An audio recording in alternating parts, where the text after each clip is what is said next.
Divorced Dad Diaries, day 176, and I'm making Weetbix size. Again, starting off with this name brand, wheat biscuits. We're going to need 4 and we're going to crush them up. And if you're wondering why I'm doing this again, well, last time I did my mum's, age-old recipe, and a few people commented and said, where's the cocoa? And it was like, well, her recipe didn't actually use cocoa. And I chatted to a friend the other day and he said, Weetbix size should have cocoa in it. So I ended up messaging Tammy, who's a regular commenter around here, and got her to send me her recipe, and that's what we're making today. So after crushing that 4 Weetbix, we're going to need 1 cup of flour followed by half a cup of sugar. Make sure that when you're pouring your sugar into the cup that you actually pour it into the cup and not just dump a whole bunch into the bowl like I did. As you can see, I kind of stood there for a while and was like, how much sugar is that? How much sugar is that? And went, you know what? That looks like half a cup, and just ran with it. So there you go. Also go with 1 tablespoon of cocoa. There's your cocoa. It's in the recipe.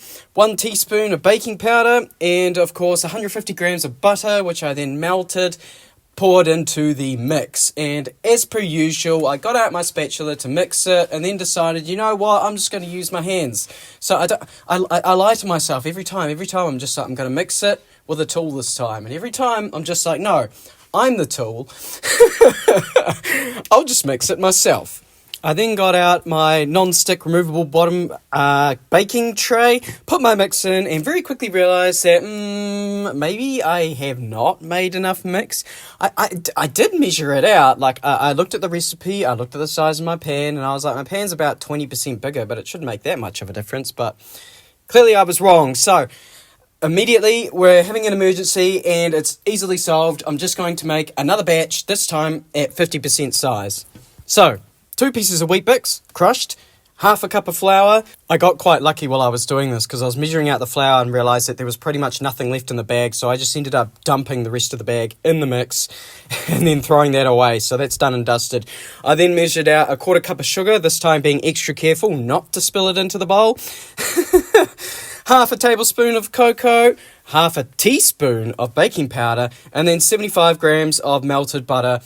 Again, all mixed together with my hand, and then chuck that in with the rest of the mixture into the tray, and that was good. We had a decent amount then, a decent size. Got enough that I could then chuck it in the oven at 180 degrees for 10 minutes. And if you're wondering if my socks match my outfit today, well, I'm actually not wearing any socks, so not today.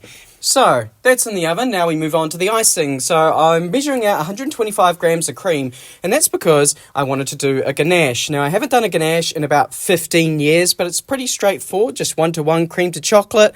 Got to warm the cream to then melt the chocolate. Just make sure you turn on the right element, unlike me. And for chocolate, I have Whittaker's. Once again, I've gone out and bought some dark Ghana. Absolutely love this stuff. Thinking that, this would make for a great ganache, right? But a dark Ghana melted on top of a Weetbix size, so I'm salivating just talking about it. So first off, I decided I wanted to chop the chocolate, and then realised that I used a way too small chopping board and that wasn't going to work. So in the end, I just decided to break up the chocolate. Half the chocolate bar is 125 grams because it's a 250 gram chocolate bar, so nice and easy to remember. Broke that up into each individual piece, chopped each piece in half, and chucked that into the bowl. Now, it's important that you don't boil the cream. We don't want to curdle it. We don't want to put it on a really high heat too for that reason. So we're going to slowly bring that cream up to the right temperature. Not quite to boiling point, just before boiling point, so it's hot enough to melt the chocolate, which of course means that my Weetbix slice is actually done and out of the oven by the time my cream's heated up.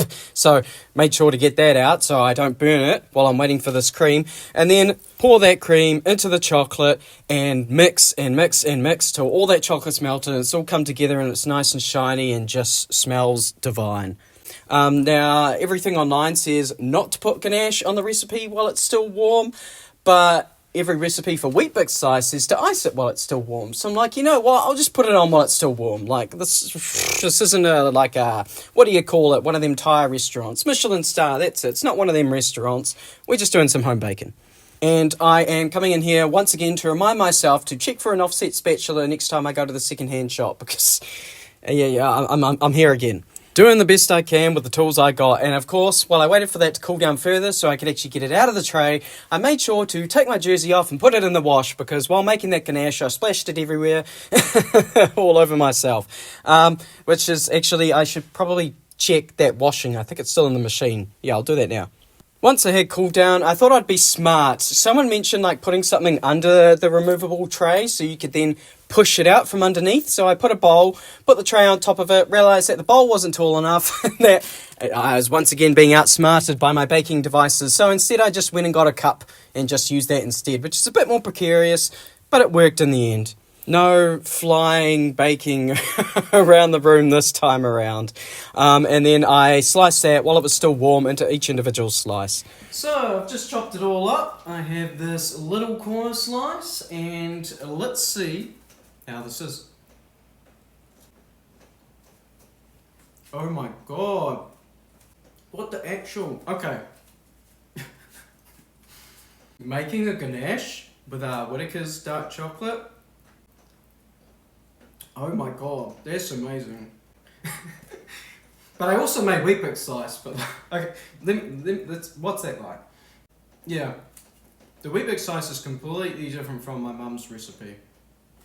The texture's different, the flavour's different. It's not even in the same realm, honestly. These are two completely different recipes. It's almost like this would actually make like a good biscuit base. I think you could use this as a base for like a cheesecake, actually, because of the texture. Imagine putting this on like the base of a cheesecake, doing like maybe like a vanilla cheesecake, something quite subtle that fit with the flavors. It's a good recipe, but honestly, the star of the show is the icing. Oh my god, I'm gonna have to do that more often. What the hell? So I love that. I hope the kids will love it, and I will catch you on the flip side.